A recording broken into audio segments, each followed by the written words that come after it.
여러분 근데 여기서 더 중요하게 봐야 될 게 뭐냐면 만약에 그 남자가 저런 행동을 여러분 앞에서 하고 있다면 그건 그냥 게임 끝난 겁니다.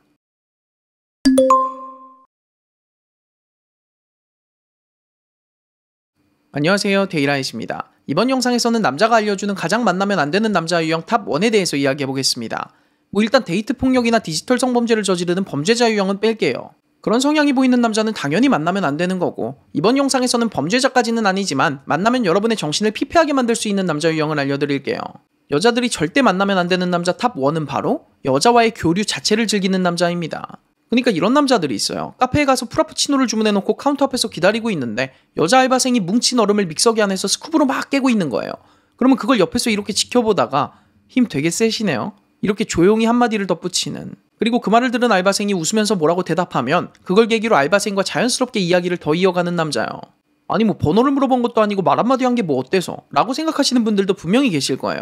근데 하나를 보면 열을 난다고 하죠. 그 행동 이면에 숨겨져 있는 여러분이 절대 놓쳐서는 안 되는 사실이 뭐냐면 저 남자는 여자와의 교류 자체를 즐기는 사람이라는 겁니다. 여자와 교류하는 게 대체 뭐가 문제냐? 아니 생각해보세요 여러분. 남자가 자기가 좋아하는 여자한테만 그러는 게 아니라 모든 여자에게 저러고 다닌다면 그만큼 많은 드라마가 생겨날 수 있다는 거예요. 만약에 저기서 저 남자의 외모가 좀 훈훈하기까지 하다 그러면 우주 최강 어장관리남이 탄생하는 겁니다. 혹여나 남자의 외모가 훈훈하지 않다고 해도 저렇게 계속 그물을 던지면 운 좋게 걸려드는 여자들이 생겨나요. 아니 근데 데이라잇님, 제 주변에서 외국에서 오래 살다 온 지인들 보면 그냥 모르는 사람한테도 저렇게 자연스럽게 말 잘 걸던데 그럼 그 사람들은 다 바람둥이라는 건가요? 그건 아닙니다. 저도 약간 그런 스타일이에요. 뭔가 좀 딱딱한 분위기가 싫어서 모르는 사람한테도 자연스럽게 말을 잘 겁니다. 이게 외국에 오래 거주할수록 더 그렇게 되는 경향이 있는 것 같아요. 외국 사람들은 분위기를 리프레시하려고 일부러 저런 스몰 토크를 많이 하거든요.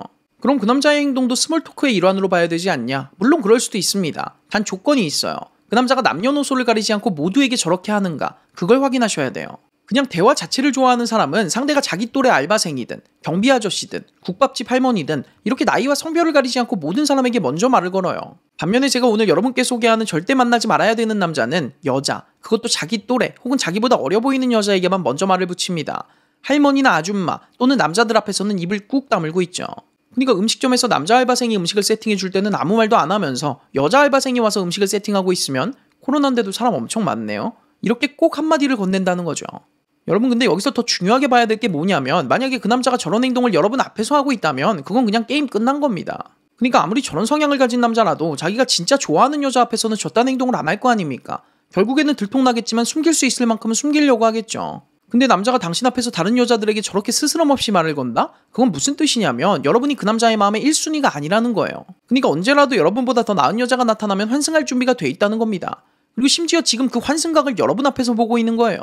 저런 남자를 만나면 여러분의 인생이 피폐해집니다. 일단 저런 남자는 여러분 몰래 연락하고 있는 여자가 최소 3명 이상은 된다고 봐야 돼요. 아니 근데 그 남자는 못생겼는데요.